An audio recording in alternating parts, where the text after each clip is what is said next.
10월에 가을이 화창하고 아주 좋습니다. 밖에 서서 여러분들 또 들어오시는 것 인사하면서 다음에 한번 화창한 가을날에 온 교우들과 함께 이 따뜻한 햇살과 더불어 야외에서 또 멋지게 예배드리면 좋겠다라는 생각이 듭니다. 오시면서 햇살을 또 받고 오셨을 터인데 그 따뜻한 기운으로 우리 앞뒤 좌우에 있는 분에게 따뜻한 미소로 반갑습니다라고 인사 한번 건네겠습니다.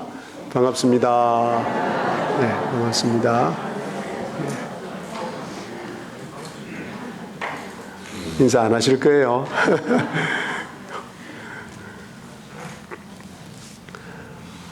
기독교가 하향 곡선을 긋고 있습니다. 어떻게 하면 복음이 계속 이어질 수 있겠습니까? 교회가 점점 쇠퇴하고 있습니다. 문을 닫는 교회가 점점 늘어나고 있습니다. 어떻게 하면 교회가 살아날 수 있겠습니까? 바울 사도의 마지막 편지인 디모데후서에 그 비결이 있습니다. 첫 번째 비결은 복음과 함께 고난을 받는 것입니다. 여러분은 최근에 복음과 함께 어떤 고난을 받은 적이 있습니까? 세상 방식이 아니라 성경 방식대로 살아가려고 하다가 손해를 본 적이 있습니까?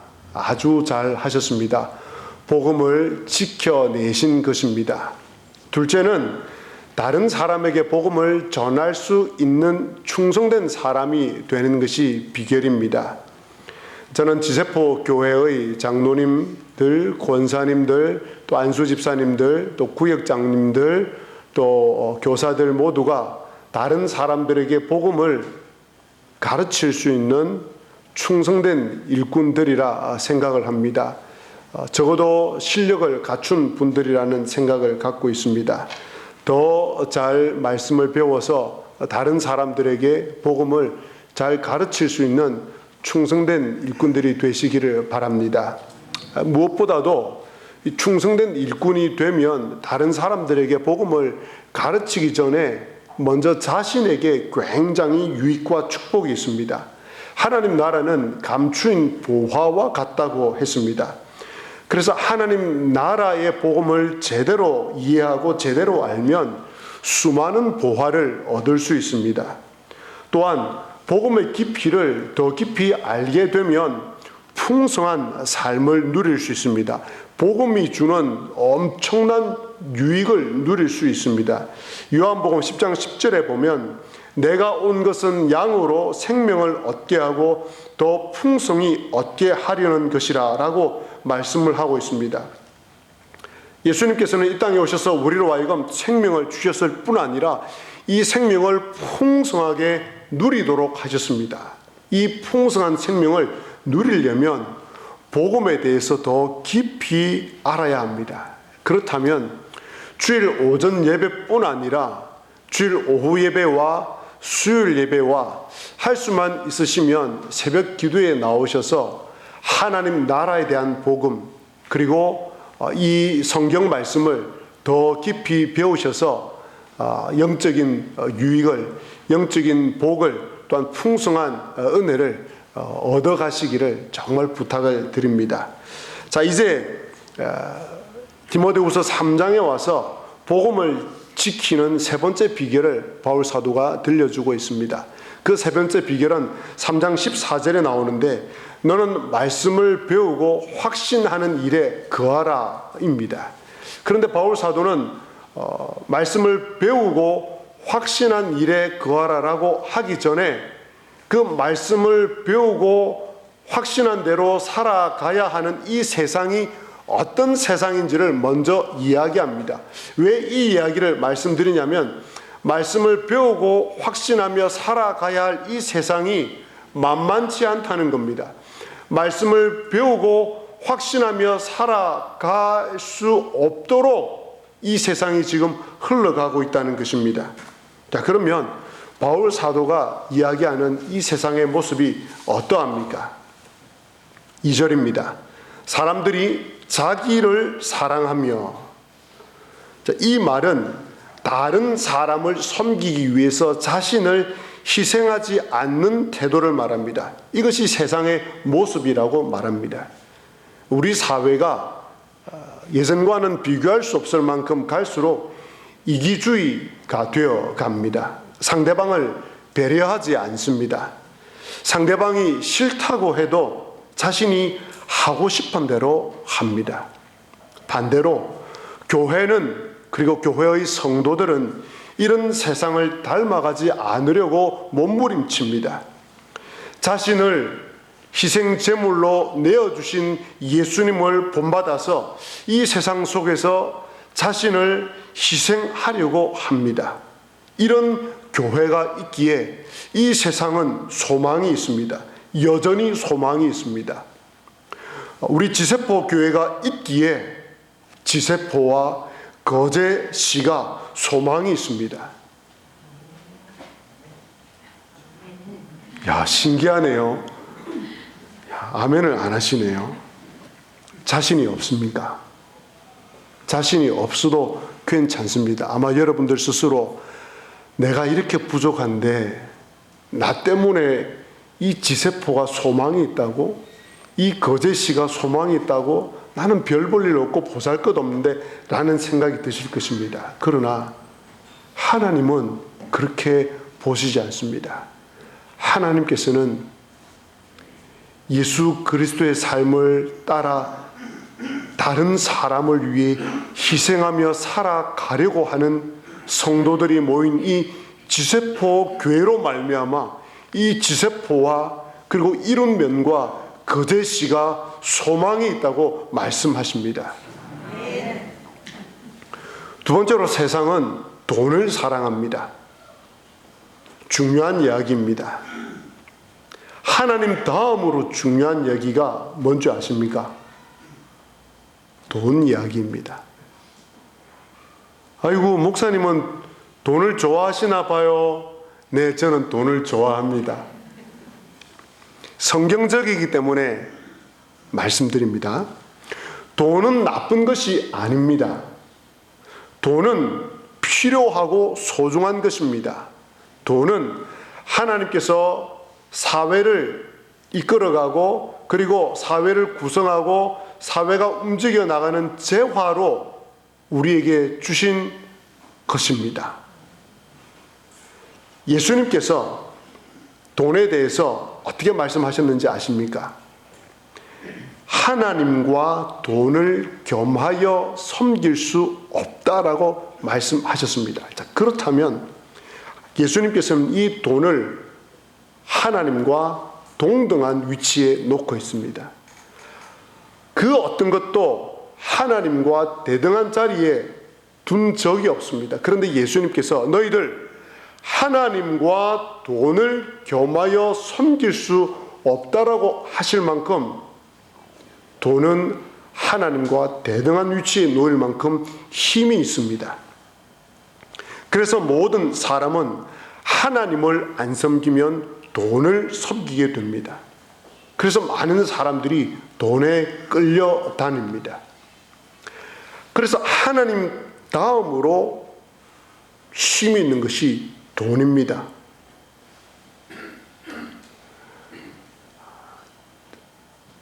과거에도 그랬겠지만 요즘 청소년들은 돈을 무척 사랑합니다. 혹 이 자리에 청소년, 청년들이 계시다면 목사님 그 정도 아닙니다라고 생각할 수도 있겠지만 제가 실예를 들어드리겠습니다. 한 10년, 15년 전이네요. 15년 전에 제가 여자 고등학교의 수업 시간에 들어가서 수업을 한 적이 있습니다. 수업을 하면서 아이들에게 설문조사를 했습니다. 너희들의 가장 큰 꿈이 무엇이니? 가장 이루고 싶은 꿈을 적어보아라 라고 이야기를 했습니다.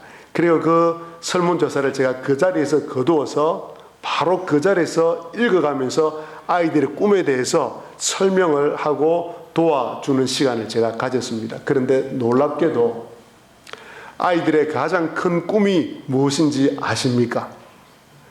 청소년들이 15년 전에 청소년들이 갖고 있는 그 여고생 한반 아이들이 갖고 있는 가장 큰 꿈, 가장 많이 나온 꿈이 무엇인지 혹시 아시겠습니까? 예. 어떻게 아십니까? 답이 나와서 제가 깜짝 놀랐습니다. 돈을 많이 모아서 무엇을 사겠다고요? 건물을 사겠다고요. 건물주가 되겠다는 겁니다. 그래서 그 건물에서 나오는 월세를 받아가지고 세계 여행을 하는 것이 꿈이랍니다. 깜짝 놀랐습니다. 여러분 시대와는 전혀 다른 꿈을 가지고 아이들이 살아갑니다. 돈을 많이 벌어서 건물주가 되어서 월세 받아서 세계 여행하는 게 꿈이랍니다. 핵심은 돈입니다. 돈을 많이 벌고 싶어 합니다.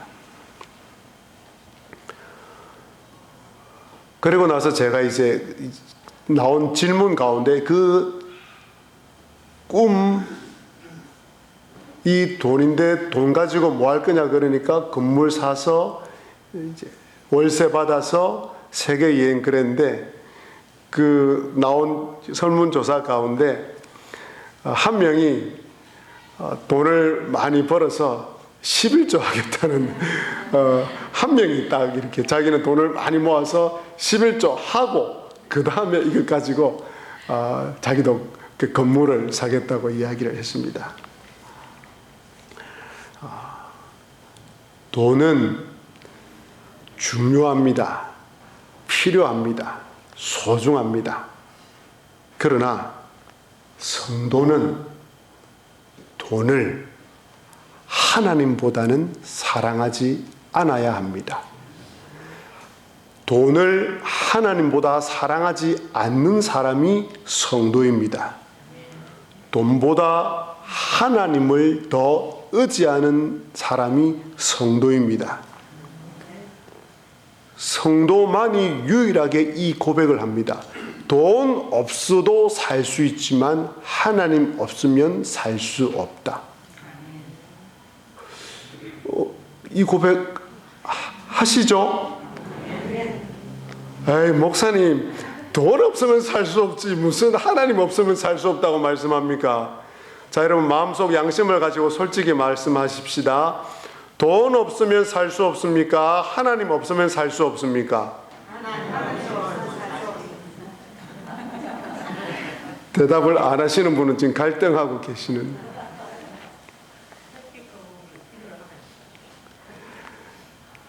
돈을 사랑하십시오. 돈을 좋아하십시오. 돈을 소중하게 여기십시오. 그러나 돈을 하나님보다 앞세우지 마십시오. 그래야지 이 돈을 하나님을 위해서, 이웃을 위해서 쓸 수 있습니다. 돈을 하나님보다 앞세우면 그때부터 부를 축적하는 것이 아니라 인생을 갉아먹기 시작합니다. 돈이.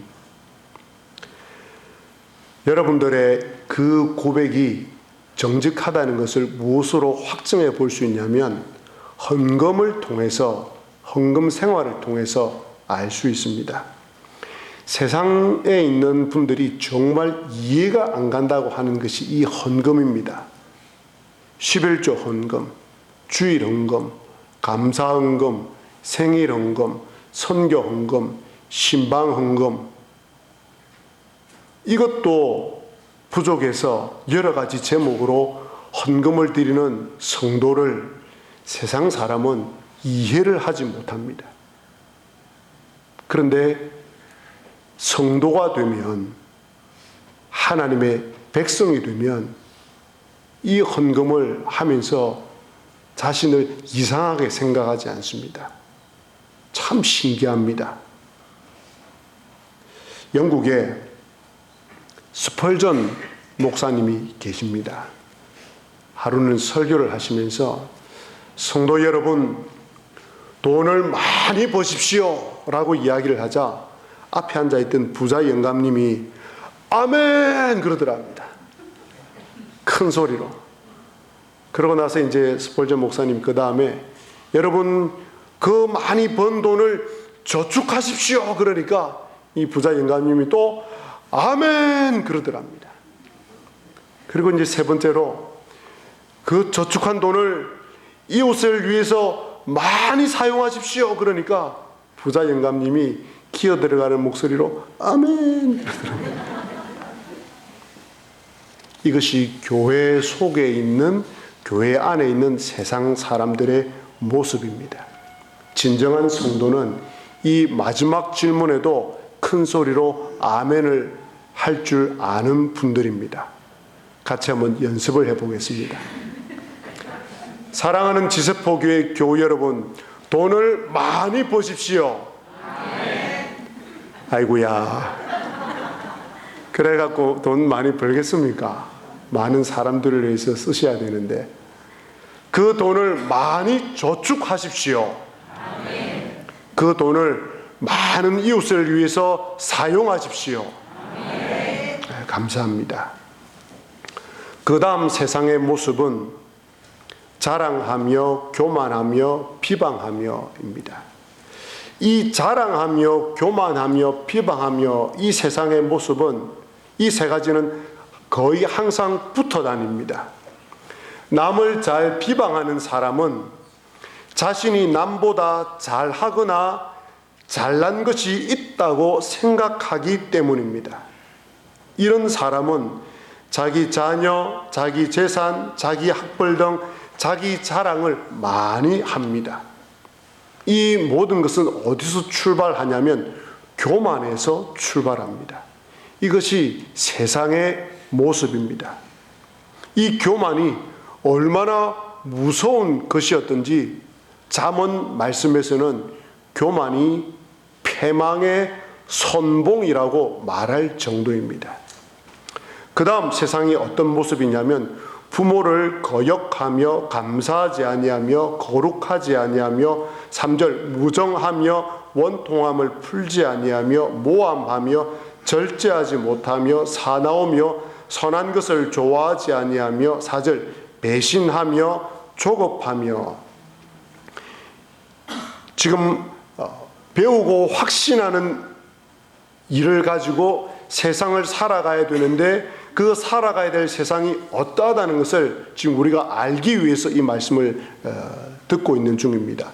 세상의 모습 가운데 조급하며라는 말씀이 나옵니다. 이 조급하며라는 뜻은 완고하다라는 뜻입니다.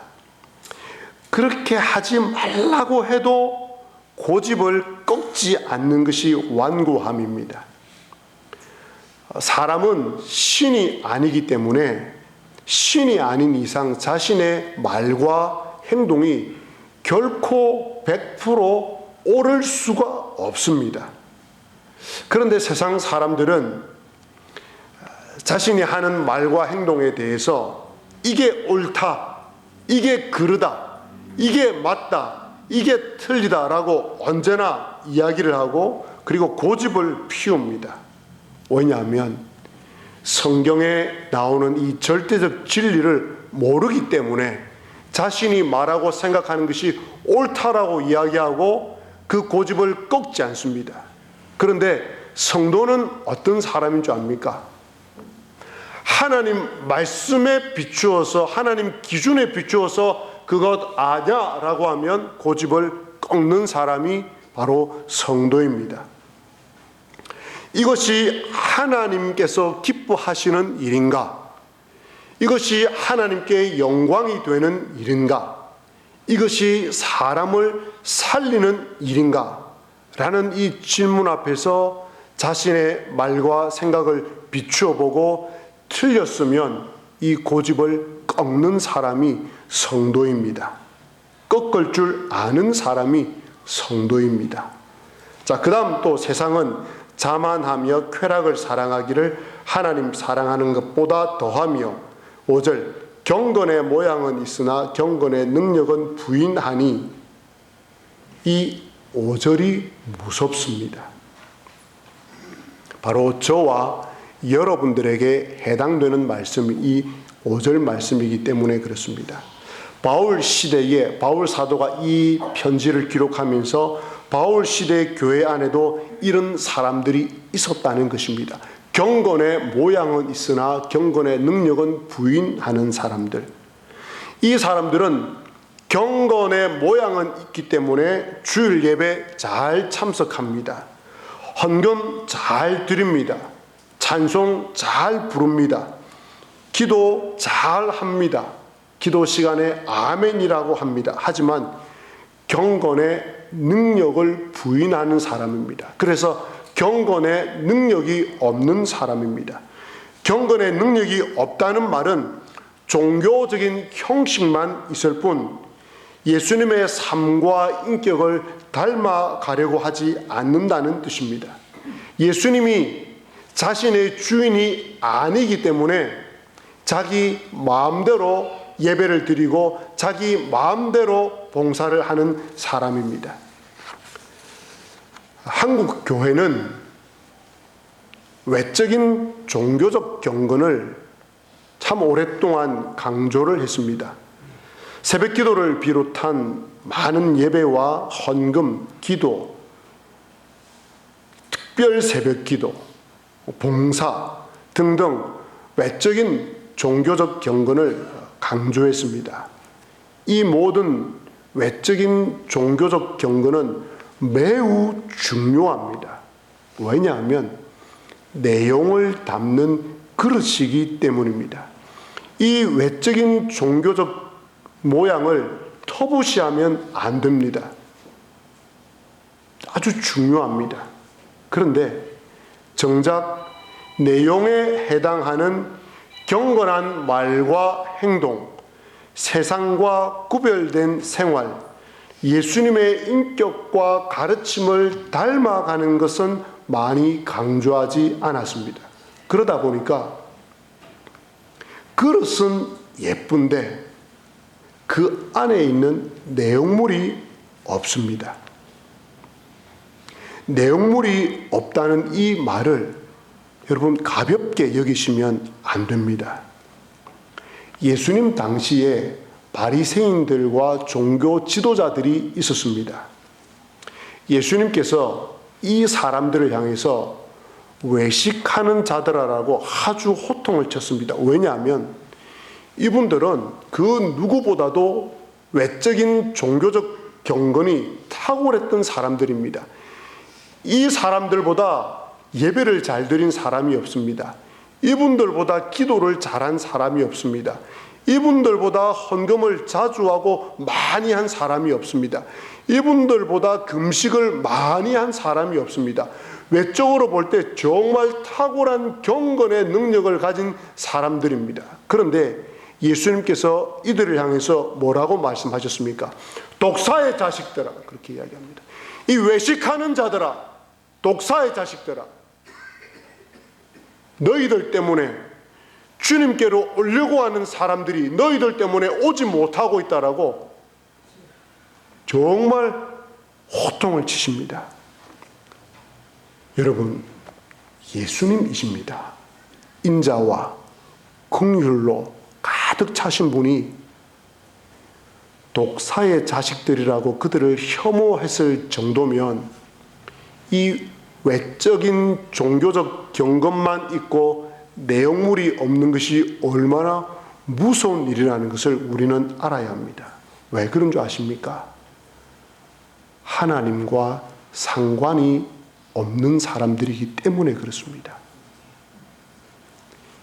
예수님 당시에 바리새인들과 서기관들과 종교 지도자들은 예수님과 아무 상관이 없는 사람들이었습니다. 무서운 이야기입니다. 그들은 그토록 열심히 종교적 경건을 가지고 살았지만 진리를 대적하는 사람들이었고 하나님과 예수님과 아무 상관이 없는 사람들이었습니다. 아니 심지어 주님께로 오려고 하는 사람들마저 막아선 사람들이 이 사람들이었습니다. 그래서 바울 사도는 오늘 이런 자들로부터 돌아서라라고 이야기를 합니다. 이 돌아서라라는 이 말의 의미는 이 세상에 경건한 삶을 살지 않는 세상 사람들과 사귀지 말아라라는 뜻이 아닙니다. 예수님께서는 이 땅에 오셔서 친히 경건한 삶을 살지 못하는 죄인들과 세리들의 친구가 되었을 만큼 그들 속으로 들어가셨습니다. 성도들은 예수님처럼 이런 경건하게 살지 않는 사람들이 구원을 받도록 하기 위해서 이 세상 안으로 들어가야 될 사람들입니다. 만약 성도들이 세상을 멀리하고 세상 사람들과 가까이 지내지 않는 이것이 바로 예수님의 말씀을 어기는 일입니다. 그렇다면 이 말씀은 무슨 뜻입니까?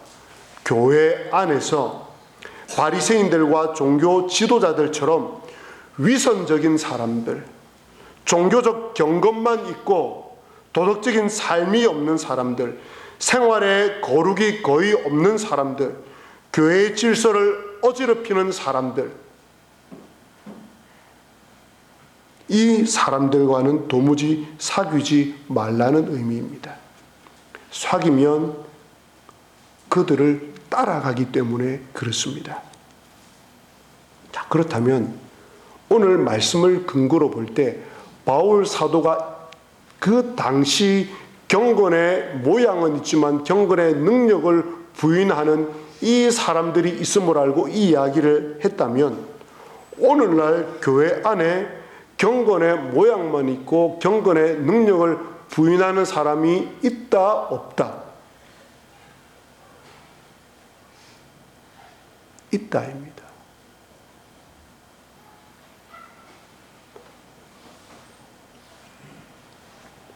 하나님이 주인이 아니라 자신이 자신의 주인인 된 사람이 오늘날에도 교회 안에 있다는 것입니다. 우리 교회 안에는 없을 수 있습니다. 그러나 교회라는 것이 건물이 아니지 않습니까? 예배를 드리러 나오는 모든 사람들이 교인이요 교회입니다. 주님께로 나온 이 사람들 가운데서도, 교회에 나온 사람들 가운데서도 경건의 능력을 부인하는 사람이 있을 수 있다는 것입니다. 정말 바라옵기는 여러분 가운데, 저와 여러분 가운데 단 한 사람도 이런 사람이 나오지 않기를 진심으로 바랍니다. 바울 사도는 어떤 사람이 이런 사람인지 예를 들고 있습니다. 사도 바울 시대에 교회 안에 어리석고 게으른 여성들이 있었던 것 같습니다. 이 여성들에게 아주 교묘하게 접근을 하여서 거짓 진리를 가르치는 거짓 교사들이 있었습니다. 이 사람들이 이런 여성들에게 접근하여서 잘못된 진리를 가르쳐주고 죄의식을 심어주고 그들의 약점을 이용하여서 진리로부터 벗어나게 한 사람들이었습니다. 이 거짓 교사들을 사도 바울이 오늘 누구와 비교하냐면 모세를 대적했던 얀네와 얀버레에 비유하고 있습니다. 이 얀네와 얀버레는 우리 성경에 나오진 않는데 유대 전승에 따르면 모세 시대에 모세가 바로 앞에 섰을 때에 그 바로왕 앞에서 마술을 부리던 술객의 이름일 것이라고 이야기를 합니다. 이들은 모세를 대적했던 사람들입니다. 바로 이 바울 시대에 있었던 이 거짓 교사들이 모세를 대적했던 얀네와 얀버레와 같이 진리를 대적하는 사람들이라고 이야기를 합니다. 이 사람들은 자신들이 가르치는 가르침과 전혀 다른 삶을 살았습니다. 교회를 어지럽히고 있었습니다. 그래서 바울 사도는 이런 자들은 믿음에 관하여는 버림받은 자들이라고 아주 엄한 경고를 하고 있습니다. 8절에 얀네와 얀브레가 모세를 대적한 것 같이 그들도 진리를 대적하니, 즉 거짓 교사들을 말합니다. 그들도 진리를 대적하니 이 사람들은 그 부패한 자요 믿음에 관하여는 버림받은 자들이라. 무서운 이야기입니다. 처음으로 돌아가면 경건의 모양만 있고 경건의 능력을 부인하는 사람은 믿음에 관하여 버림받은 자들이라는 말씀입니다. 사랑하는 교우 여러분, 여러분들께서 주일날 교회에 나오시는 것, 교회에 오셔서 봉사하시는 것, 헌금하는 것, 기도하는 것 빼고 여러분들이 예수님을 믿는다는 것을, 예수님을 믿는 사람이라는 것을 무엇으로 증명해 보일 수 있겠습니까?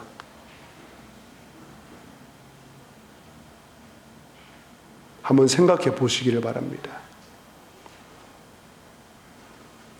구원은 믿음으로 받습니다. 흔들릴 수 없는 진리입니다. 구원은 믿음으로 받습니다. 어디를 가서라도 행위 구원을 이야기하면 그것은 잘못입니다. 구원은 예수 그리스도를 믿음으로 받습니다. 그러나 그 구원받은 증거는 열매로 알 수 있다고 우리 주님께서 분명히 말씀하셨습니다. 이 열매는 종교적 경건, 외적인 종교적 형식이 아니라 경건한 삶을 말합니다. 앞에서 세상의 모습들을 말씀드렸는데 그러한 세상의 모습을 닮아가지 않으려고 늘 기도하고 애쓰는 그러한 사람이 바로 예수 그리스도인입니다. 제가 존경하는 안수 집사님 한 분이 계십니다. 강 집사님이라는 분입니다. 이분이 한 10년, 15년 전에 여러분들께서 잘 아시는 벼룩시장 아시죠? 이 벼룩시장이라는 생활 일간지가 있었는데 이 일간지를 이렇게 돌리는 그 벼룩시장 회사에 입사를 했습니다. 그런데 놀라운 사실을 하나 알게 됐는데 이 벼룩시장 일간지를 돌리면서 거의 다가 거의 대부분 거의 다라고 해도 되겠습니다. 이 신문을 정직하게 곳곳마다 이렇게 놔둬야 되는데 절반만 꽂고 나머지 절반은 빼돌려 가지고 이걸 고물상의 폐지로 다 파는 겁니다. 강 집사님은 있는 벼룩시장 생활지를 전부 다 꼽고 다니거든요. 그러니까 주변 동료들이 바보라고, 어리석다고, 그걸 절반만 해서 남겨서 폐지로 팔면 그 매일매일 그렇게 하면 돈이 굉장한데 그거 왜 하지 않느냐고. 누가 보는 것도 아니고 누가 뭐라 하면 소비자들이 그거 다 가져갔다 하면 될 거 아니냐고. 듣고 보니 그것도 맞는 말이었습니다. 그런데 강 집사님은 그렇게 하지 않았습니다. 그렇다고 강 집사님께서 그분들과 어울리지 않은 것이 아닙니다. 회식 자리에 꼬박꼬박 갔습니다. 가서 회식할 때 사이다 콜라 달라고 해서 사이다 콜라로 건배하면서 함께 회식을 하고 그들에게 술도 따로 주고, 술에 취하면, 동료들이 술에 취하면 일일이 택시 불러서 다 태워주고 본인은 말짱한 정신으로 마지막에 이제 집에 돌아가고, 그 다음날 혼자만 말짱한 정신이기 때문에 출근을 해서 출근하지 않은 동료들의 목까지 다 일을 다 했더랬습니다. 그러던 어느 날 벼룩시장과 함께 여러 가지 이제 비슷한 생활 일간지가 나오기 시작하면서 이제 점점 경쟁에 밀리자 벼룩시장에서 직원을 이제 감축해야 되는 상황이 왔습니다. 그래서 이제 강 집사님 차례가 돼서 사장이 돌아라 그래서 사무실로 이제 사장실에 들어갔더랍니다. 가서 이제 이야기를 하는데 깜짝 놀랐답니다. 사장이 모르고 있을 줄 알았는데 그 직원들이 그 일간지를 빼돌려 가지고 폐지로 팔아먹는 걸 다 알고 있더랍니다. 자기는 그 직원들의 이 일을 아무에게도 단 한마디도 이야기하지 않았는데 사장이 다 알고 있더랍니다. 그러면서 감축하는 그 시기에 이 강 집사님을 전체 팀장으로 승진을 시켜 주었습니다. 사랑하는 교우 여러분, 우리 모두 경건의 모양을 가진 성도가 아니라 경건의 능력을 가진 하나님의 멋진 성도들이 되십시다. 경건의 능력을 가지고 내일부터 이 세상에 나아가셔서 하나님께 주시는 능력으로 경건의 능력을 소유한 사람이 되어서 이 세상에 많은 사람들을 살리고 이 세상에 소망을 주는 저와 여러분들 되시기를, 지세포 교회가 되시기를 주님의 이름으로 간절히 기원합니다. 아멘.